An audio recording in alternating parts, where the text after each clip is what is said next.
नमस्कार, बहुत स्वागत आपका अनादि टीवी पर। मैं हूं आपके साथ पारुल। खबरों की शुरुआत करेंगे बड़ी खबर के साथ और बड़ी खबर आपको देहरादून से बता रहे हैं, जहां सीएम धामी के आज के कार्यक्रम क्या कुछ रहने वाले हैं वो आपको बताएंगे। पिथौरागढ़ जाएंगे मुख्यमंत्री धामी, कई कार्यक्रमों में उनकी मौजूदगी रहने वाली है। तो धामी के आज के कार्यक्रम, मुख्यमंत्री धामी के आज के कार्यक्रम, पिथौरागढ़ में भी मुख्यमंत्री रहने वाले हैं और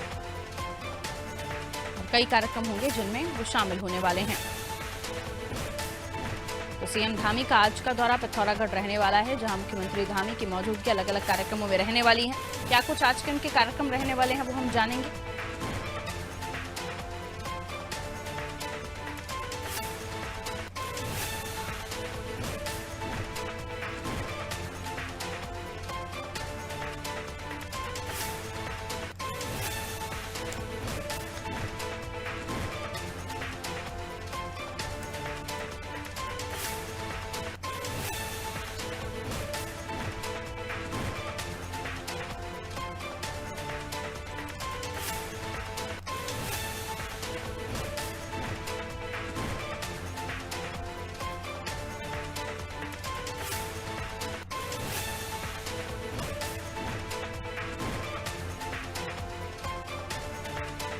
आज से 2 दिवसीय दौरे पर पिथौरागढ़ में सीएम धामी रहने वाले हैं। पिथौरागढ़ में अलग अलग कार्यक्रमों में वो शामिल होंगे।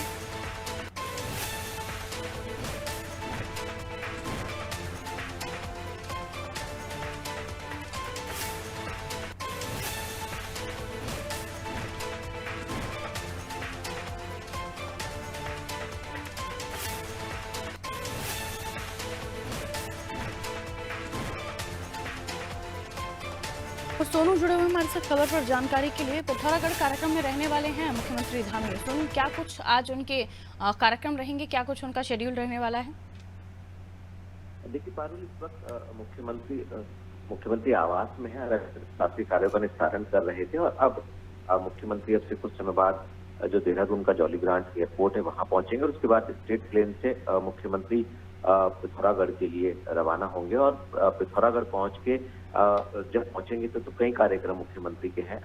एक विद्यालय में मुख्यमंत्री का कार्यक्रम है, उसके अलावा जो प्रशासनिक अधिकारी हैं जिला स्तर के, उनके साथ बातचीत होगी, बैठक भी छोटी सी हो सकती है और जो पार्टी के पदाधिकारी हैं उनसे मुलाकात होगी और जो विकास की योजनाएं चल रही हैं उन भी मुख्यमंत्री अधिकारियों से फीडबैक लेंगे। और जो मुख्य कार्यक्रम की अगर हम बात, आज राष्ट्रीय कृमि मुक्ति दिवस है, तो इसी दिवस के अवसर पर आज मुख्यमंत्री जब विद्यालय में पहुंचेंगे तो छात्रों को जो है वो कृमि मुक्ति दिवस के अवसर पर छात्रों को दवा पिलाने की शुरुआत करेंगे, दवाई खिलाई जाएगी और इसी को लेकर के एक कार्यक्रम देहरादून में स्वास्थ्य मंत्री की अध्यक्षता में भी हो रहा है।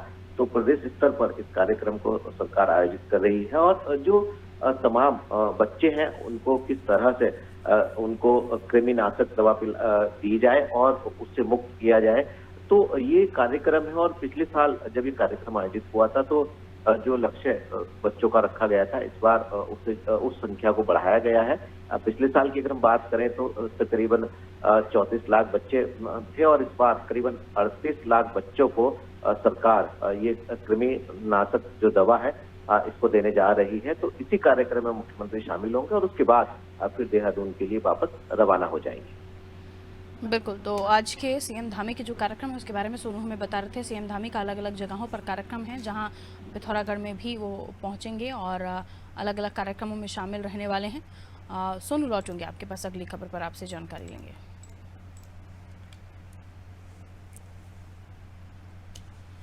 खबर देहरादून से आपको बता देते हैं, जहां प्रदूषण नियंत्रण बोर्ड ने व्यवस्था में बदलाव किया है। उद्यमियों को राहत के लिए व्यवस्था में बदलाव किया है।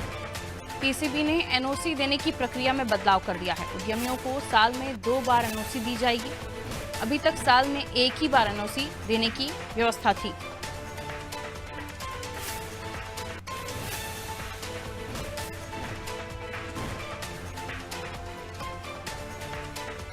प्रदूषण नियंत्रण बोर्ड ने व्यवस्था में बदलाव किया है। अब उद्यमियों को साल में 2 बार एनओसी लेनी पड़ेगी। पहले 1 बार लेने का प्रावधान था। उद्यमियों को राहत के लिए व्यवस्था की गई है। किस तरह से उद्यमियों को राहत मिल सकती है इस पूरे निर्णय के बाद, जानने की कोशिश करते हैं और ये बदलाव उद्यमियों के लिए ही महज हैं या कुछ और भी निर्णय लिए गए हैं पीसीबी की तरफ से। जान लेते हैं, सोनू हमारे साथ जुड़े हुए हैं। सोनू, प्रदूषण नियंत्रण बोर्ड के क्या कुछ अहम बदलाव हुए हैं? क्या ये बदलाव सिर्फ एनओसी को लेकर हुआ है उद्यमियों के लिए या कुछ और भी बदलाव किए गए हैं? बताइए। देखिए, कई बदलाव जो है वो प्रदूषण नियंत्रण बोर्ड पिछले काफी समय से कर रहा है। हाल ही में काफी चर्चाओं में भी रहा मामला, जब जो कारखाने हैं उनसे जो प्रदूषण उत्सर्जित होता है उसको कैसे कंट्रोल किया जाए, और एनओसी को लेकर के भी तमाम चर्चाओं में रहा है। और अब चूंकि एक तरफ सरकार ये कोशिश कर रही है कि निवेशकों को ज्यादा से ज्यादा आकर्षित किया जाए और ज्यादा से ज्यादा औद्योगिक इकाई उत्तराखंड के जो औद्योगिक क्षेत्र है वहां पर स्थापित की जाए, और सिंगल विंडो सिस्टम भी स्थापित करने की सरकार बात कर रही है। तो ऐसे में जो प्रदूषण नियंत्रण बोर्ड है वो व्यापारियों की, कारोबारियों की मांग पर, उद्योगपतियों की मांग पर उसने ये फैसला लिया है कि जो पहले एनओसी साल भर में एक बार दी जाती थी, अब उसको दो साल में दो बार दिया जाएगा। तो ये प्रावधान किए हैं, और इसी तरह के कई बदलाव खास तौर पर प्रदूषण नियंत्रण बोर्ड ने पहले भी किए हैं, ताकि जो उद्यमी हैं उनको परेशानियों का सामना ना करना पड़े। उद्यमी लगातार मांग कर रहे थे, और उद्यमियों की सहूलियत के लिहाज से ही जो प्रदूषण नियंत्रण बोर्ड है वो लगातार अपने जो उसके प्रावधान है उसमें बदलाव कर रहा है। जी बात बिल्कुल, लेकिन इस बदलाव से क्या वाकई उद्यमियों को किसी तरह की व्यवस्था मिल पाएगी या फिर उद्यमियों को राहत मिल पाएगी? ये किस तरह से जानेंगे सोनू, क्योंकि अलग अलग काम हो सकते हैं अलग अलग जगहों पर, और एनओसी यानी सरकारी कार्यालयों के चक्कर काटना भी।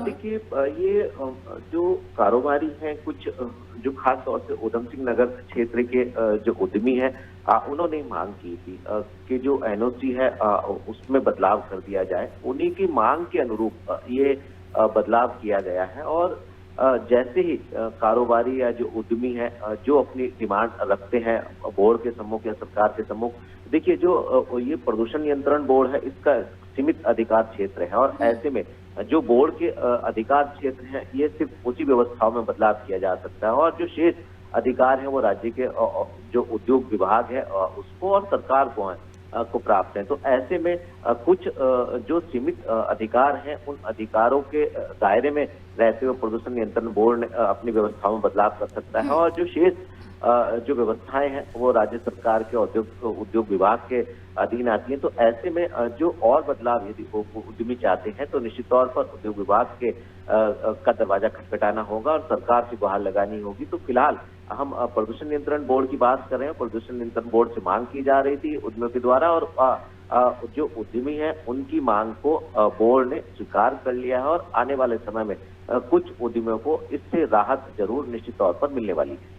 बिल्कुल, लेकिन क्या क्योंकि एनओसी लेना एक उसके बारे में जो अधिकारी हैं उनसे बात करना, ये क्या किसी तरह से कोई राजस्व का नुकसान या जो भी फॉर्मेलिटीज़ होती हैं उनकी डॉक्यूमेंटेशन में भी किसी न किसी तरह का शुल्क लिया जाता है? कोई भी ऐसी चीज़ जिसको आपको लगता है कि दर्शकों को पता होना चाहिए कि इसमें कुछ अंतर तो उनके काम में भी आएगा प्रदूषण नियंत्रण बोर्ड के, इस बारे में कुछ बताना चाहेंगे? देखिए, एनओसी को लेकर के जो बोर्ड है, बोर्ड ने एक हेल्पलाइन डेस्क भी शुरू की थी हाल ही में, और ये बात सही थी कि जो बोर्ड के अधिकार क्षेत्र में काटे आते हैं उनके लिए आवश्यक रूप से उद्यमियों को बोर्ड का जो कार्यालय है खास तौर पर नियंत्रण बोर्ड का, वहाँ खास तौर पर उद्यमियों को चक्कर काटने पड़ते हैं अनावश्यक रूप से, और इसको लेकर के ये मामला चर्चाओं में भी आया था। और उसके बाद जो कारखानों से में कुछ ऐसे कारखाने हैं जिनमें प्लास्टिक की पैकेजिंग होती है, उसको लेकर के भी एनओसी नहीं दिए जाने को लेकर के बोर्ड ने प्रतिबंध लगाया था, और तमाम ऐसे कारखाने हैं जिनके एनओसी देने से इनकार कर दिया था। तो एनओसी का मुद्दा काफी आ रहा है, और इस एनओसी को ही लेकर के चर्चाएं हो रही थी, और एनओसी पर अब व्यवस्था में बदलाव किया गया है। तो उम्मीद ये की जा रही है कि जो उद्यमी एनओसी को लेकर परेशान हो रहे थे, अब उनकी परेशानी का निश्चित तौर पर समाधान हो जाएगा। बिल्कुल, लौटूंगे आपके पास सोनू, अगली खबर पर आपसे जानकारी लेंगे।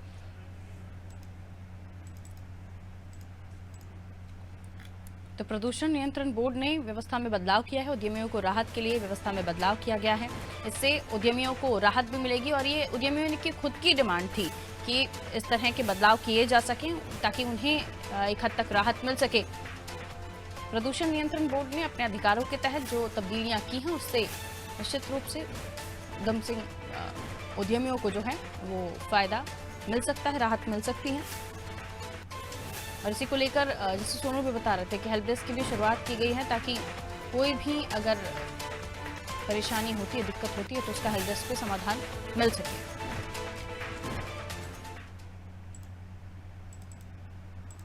और अगली खबर की तरफ रुख कर रहे हैं। अगली खबर देहरादून से ही, जहां चार धाम यात्रा की तैयारियां तेज हो गई हैं। श्रद्धालुओं की संख्या पर पर्यटन विभाग का फोकस है। परिवहन विभाग ने रणनीति भी तैयार कर ली है इसको लेकर। कितने यात्री जाएंगे, क्या कुछ उन्हें उनकी सुरक्षा को लेकर ध्यान रखना है, व्यवस्थाओं को लेकर ध्यान रखना है, इन तमाम चीजों को लेकर सरकार व्यवस्थाएं चाक चौबंद है। चारधाम यात्रा को लेकर तैयारियां तेज हो गई हैं। बसों की कमी हुई तो सिटी बसें, स्कूलों की बसें भी चारधाम यात्रा के लिए तैयार रखी जाएंगी। इसको लेकर प्रस्ताव भी तैयार है। परिवहन मंत्री चंदन रामदास ने पूरे मामले में जानकारी भी साझा की थी कि किस तरह से क्या कुछ व्यवस्थाएं की गई हैं, इंतजाम किए गए हैं। और हम जानकारी ले लेते हैं, सोनू हमारे साथ जुड़े हुए हैं। श्रद्धालुओं की संख्या पर पर्यटन विभाग का लगातार फोकस है। क्या कुछ इस पूरे मामले में डिटेल्स, क्योंकि चारधाम यात्रा को लेकर जो तैयारियां हो रही हैं उसको लेकर तो जानकारियां मिल ही रही हैं, लेकिन क्या संख्या ज़्यादा ना हो, जितने लिमिटेड सोर्सेज हैं उनके हिसाब से संख्या पर ध्यान दिया जा रहा है, क्या कुछ इसके डिटेल्स? देखिए, अगर हम यमुनोत्री, गंगोत्री, केदारनाथ और बद्रीनाथ धाम मंदिर परिसर की बात करें तो एक सीमित संख्या में ही श्रद्धालु वहां दर्शन करने के लिए एक समय में पहुंच सकते हैं। तो ऐसे में जो श्रद्धालु हैं, वो जो भीड़ होगी लोगों की, उसका प्रबंधन तंत्र मजबूत हो, इस पर फोकस किया जा रहा है। और जो श्रद्धालु हैं उनको परेशानी ना हो, लाइनों में कम से कम घंटों घंटों तक श्रद्धालु ना लगे, इस पर फोकस किया जा रहा है। तो इसके लिए टोकन व्यवस्था को स्थापित किया जा रहा है। और इससे पहले पंजीकरण जिन श्रद्धालुओं का होगा वही मंदिर परिसर पहुंच सकेंगे। और एक दिन में कितने श्रद्धालु एक समय में दर्शन कर सकते हैं, इसको व्यवस्थित किया जा रहा है ताकि श्रद्धालुओं को परेशानी का सामना न करना पड़े। इसके अलावा जो यात्रा मार्ग है, यात्रा मार्गों पर जो निजी वाहन है वो और जो सरकारी वाहन चलते हैं, इनकी व्यवस्था कैसे होगी। अलग अलग स्थानों पर चेक पोस्ट बनाए गए हैं और गाड़ियों की फिटनेस को लेकर के, और खास तौर पर ऑटोमेटिक जो फिटनेस होती है वो, और इसके अलावा जो प्राइवेट सेक्टर की गाड़ी है उनको ट्रिप कार्ड दिए जाने को लेकर, और जो व्यवस्था से जुड़ी रोटेशन व्यवस्था से जुड़ी जो वाहन है उनको ग्रीन कार्ड उपलब्ध कराए जाने को लेकर के व्यवस्थाओं को बेहतर किया गया है ताकि जो यात्रा मार्ग है उन पर अनावश्यक रूप से यात्रियों को, श्रद्धालुओं को परेशानियों का सामना न करना पड़े। इसके अलावा जो अन्य व्यवस्थाएं, अगर हम स्वास्थ्य विभाग की बात करें, स्वास्थ्य सेवाओं की बात करें, तो पिछली यात्रा सीजन में हमने देखा था खास तौर से केदारनाथ यात्रा मार्ग पर तमाम लोगों की मृत्यु हो गई थी। तो ऐसे में सरकार ने उससे सबक लिया है, खास तौर से स्वास्थ्य महकमे ने, और हार्ट अटैक से संबंधित चिकित्सकों को बड़ी संख्या में तैनात किया जा रहा है। अलग अलग जो एटीएम है, हेल्थ स्वास्थ्य विभाग के जो हेल्थ एटीएम है उनको स्थापित किया जा रहा है। और अतिरिक्त संख्या में चिकित्सकों को, पैरामेडिकल स्टाफ को अलग अलग स्थानों पर तैनात किया जा रहा है ताकि जो श्रद्धालु हैं जिनको यदि स्वास्थ्य संबंधित कोई दिक्कत होती है तो उनको बेहतर स्वास्थ्य सुविधाएं उपलब्ध कराई जाए, इस पर फोकस किया जा रहा है। तो तमाम ऐसी व्यवस्थाएं हैं, चाहे वो श्रद्धालुओं की संख्या की हो, चाहे वो वाहनों से संबंधित हो, चाहे वो स्वास्थ्य संबंधित हो, जिन सुविधाओं को बेहतर किया जा रहा है। और एक पार्किंग का बड़ा एक विषय होता है, जब श्रद्धालु पहुंचते हैं तो जो वाहन है उनकी पार्किंग कैसे होगी, इस पर परिवहन विभाग फोकस कर रहा है। तो तमाम जो व्यवस्थाएं हैं वो कैसे मुकम्मल की जाए, कैसे यात्रियों को सुरक्षित यात्रा का संदेश दिया जाए और स्वस्थ यात्रा का संदेश दिया जाए, इस पर सरकार फोकस कर रही है। और जो संबंधित विभाग के अधिकारी हैं उनको पहले से ही मुख्यमंत्री के स्तर से, मंत्री के स्तर से हिदायतें दी गई है। तो अब ये देखना होगा, 22 तारीख से यात्रा की विधिवत रूप से शुरुआत हो रही है और जब यात्रा शुरू हो जाएगी उसके बाद वास्तविक तस्वीर सामने आएगी। जो इंतजाम किए जा रहे हैं, जो दावे शासन प्रशासन की तरफ से किए जा रहे हैं, आखिर इनकी सच्चाई क्या है। बिल्कुल, तो विधिवत रूप से इसकी शुरुआत 22 तारीख से होने जा रही है, जिसको लेकर तमाम चीज़ों पर नज़रें रखी जा रही हैं, ताकि जो यात्रा करने वाले लोग हैं जो पहुंचेंगे, और जाहिर सी बात है कि उन्हें किसी तरह की परेशानियों का सामना ना करना पड़े, श्रद्धालुओं को तमाम जगहों पर किसी तरह की कोई दिक्कतें ना हो, इसका भी सरकार बिल्कुल ध्यान रख रही है। सुनो, अगली खबर पर आपसे बात करेंगे, लौट रही हूँ आपके पास। तो देखिए, चारधाम यात्रा बहुत ही महत्वपूर्ण, जब काफ़ी ज़्यादा तादाद में लोग निकलेंगे दर्शन करने, तो किसी तरह की कोई गलती ना हो, कोई चूक ना हो, और कोई भी ऐसी चीज़ ना हो जिसकी वजह से श्रद्धालुओं को किसी भी तरह का नुकसान हो या किसी भी तरह की उन्हें परेशानियों का सामना करें। तमाम चीज़ों को लेकर सरकार ने अपनी तैयारियां पूरी कर रखी हैं और इसका बेहतर तरीके से ध्यान भी रखा जा रहा है। अगली खबर आपको बता देते हैं देहरादून से ही, जहां उत्तराखंड कांग्रेस में अंतर्कलह, जिसकी वजह से पर्यवेक्षक ने बंद कमरे में पदाधिकारियों के साथ चर्चा की है। विधायक, जिलाध्यक्षों से अलग अलग बातचीत की जा रही है। इससे पहले भी हमने आपको जानकारी दी थी कि पीएल पुनिया को पर्यवेक्षक बनाया गया है, जहां अंतर्कलह को किस तरीके से दूर किया जा सके, जो असमंजस की स्थिति कांग्रेस के अंदर बन रही है उत्तराखंड में, उसको कैसे थामा जा सके। सोनू हमारे साथ बने हुए हैं और भी जानकारी ले लेते हैं। पर्यवेक्षक ने बंद कमरे में पदाधिकारियों से चर्चा की, यानी सब कुछ ठीक नहीं चल रहा है उत्तराखंड कांग्रेस में। बिल्कुल ठीक कहा आपने पारुल। कांग्रेस में इस वक्त सब कुछ ठीक नहीं चल रहा है, और इसकी तस्दीक इस बात से हम कर सकते हैं कि जो केंद्रीय पार्टी हाईकमान है, केंद्रीय नेतृत्व ने पीएल पूनिया को पर्यवेक्षक के तौर पर उत्तराखंड भेजा है। और जब ये कांग्रेस का अंतर्कलह जग जाहिर होने लगा और इसकी खबरें दिल्ली तक पहुंची, तो उसके बाद पर्यवेक्षक बना करके पार्टी हाईकमान ने पीएल पूनिया को यहाँ भेजा। और पूनिया कांग्रेस के जो पदाधिकारी हैं, जो कार्यकर्ता हैं, उनसे बातचीत कर रहे हैं। अलग अलग पदाधिकारियों से, अलग अलग विधायकों से 1-to-1 उन्होंने बातचीत की है, और कुछ पार्टी नेताओं ने खुलकर के अपनी नाराजगी को व्यक्त किया है। और जो प्रदेश प्रभारी हैं कांग्रेस के उत्तराखंड के, उनको लेकर के भी कई नेताओं ने अपनी नाराजगी जताई है। और गढ़वाल और कुमाऊं में जो पद दिए जाने थे संगठन के, उनको लेकर के भी कई नेताओं ने नाराजगी जताई है। और जिस तरह से बंद कमरे में बातचीत हुई है, हालांकि अब जो पार्टी के नेता हैं वो मीडिया से खुलकर के बातचीत करना मुनासिब नहीं समझ रहे हैं। ऐसे में कांग्रेस की क्या मौजूदा स्थिति है, इसका आंकलन किया जा सकता है। कयास इस बात के लगाए जा रहे हैं कि जो पीएल पूनिया की जो पाठशाला ये आयोजित हुई है, जिसमें नेताओं की क्लास लगी है और जिनको समझाने का और मनाने का प्रयास किया गया है, पूरी तरह से जो नेताओं की नाराजगी है वो दूर नहीं हुई है, समाप्त नहीं हुई है।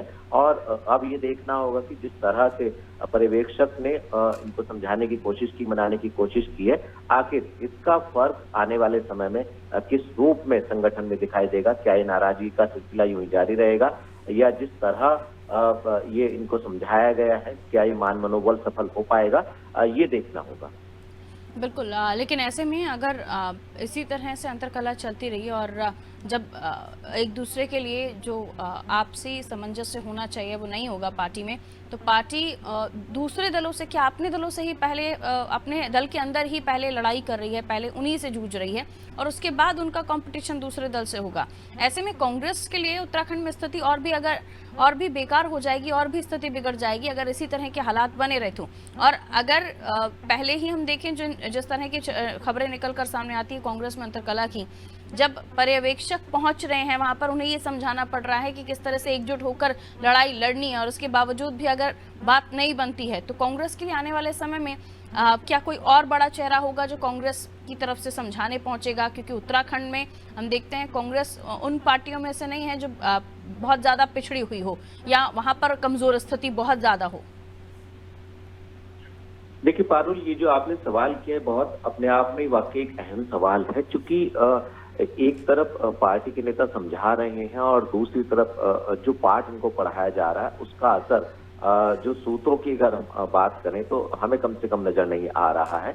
हालांकि पार्टी के नेता एकजुट होने की बात कर रहे हैं और ये उनको पाठ भी पढ़ाया जा रहा है, लेकिन अगर यही हालात कांग्रेस के रहे तो आने वाले समय में चाहे वो चुनाव हो या संगठन की मजबूती की बात हो, पार्टी के नेताओं को ही पार्टी को इसका खामियाजा भुगतना पड़ सकता है। अब ये देखना होगा कि जो कांग्रेस के नेता एकजुटता की बात कर रहे हैं और जो अंतर्कलह कांग्रेस का हुआ था, जिस अंतर कलह को शांत करने के लिए पार्टी हाईकमान ने हस्तक्षेप किया और एक वरिष्ठ नेता को पर्यवेक्षक के तौर पर उत्तराखंड भेजा। अब इनको समझाया जा रहा है और इनकी नाराजगी दूर करने के प्रयास किए जा रहे हैं। तो ये देखना होगा कि जो पार्टी हाईकमान है, क्या वो प्रदेश प्रभारी को बदलेगी, क्या गढ़वाल और कुमाऊं का संतुलन बनाने की कोशिश करेगी, ताकि इसका फायदा कांग्रेस के नेताओं को, कांग्रेस को आने वाले चुनावों में मिले। पार्टी कार्य के जो कार्यक्रम होंगे उनकी सफल संचालन के रूप में इसका फायदा पार्टी को मिले, या फिर ये पर्यवेक्षक जो इस वक्त टिप्स देकर के जाएंगे, एकजुटता का मंत्र देकर के जाएंगे, उसका आने वाले समय में कोई असर दिखाई नहीं देगा। देखना होगा कि आने वाले समय में पार्टी की स्थिति क्या होगी, क्या कांग्रेस के नेता एकजुट होते हुए नजर आएंगे, या इसका खामियाजा आने वाले समय में पार्टी को भुगतना होगा। बिल्कुल, और बहुत ज़रूरी है कांग्रेसियों को ये समझना कि एकजुटता कितनी महत्वपूर्ण है आगे किसी भी दल को आगे बढ़ाने में, क्योंकि पार्टी बनती कार्यकर्ताओं से है, नेताओं से है, लीडर्स होने उनकी बातों को मानने से है। लेकिन अगर इसी तरह की स्थिति बन रही तो कांग्रेस को बेहतर स्थिति नहीं होगी कांग्रेस के लिए, और उन्हें खामियाजा भुगतना पड़ सकता है। बहुत शुक्रिया सोनू जानकारी देने के लिए। तो देहरादून में से खबर आपको बताते थे, उत्तराखंड कांग्रेस में लगातार जो अंतर्कलह की खबरें आ रही हैं उनको भांपते हुए उन्हें थामने के लिए पर्यवेक्षक नियुक्त किए गए। पर्यवेक्षक पहुंचे, कार्यकर्ताओं को समझाइश दी जा रही थी, लेकिन बाद में खबरें आई कि बंद कमरे में बातचीत हो रही है, जिसको लेकर स्थिति को लोगों ने यही समझा कि शायद बात नहीं बन रही है या स्थितियों को और भी गंभीरता से पर्यवेक्षक भांप रहे हैं, इसलिए बंद कमरे में समझाइश दी जा रही। बड़ा दीजिए इजाजत, रखिए अपना ख्याल, नमस्कार।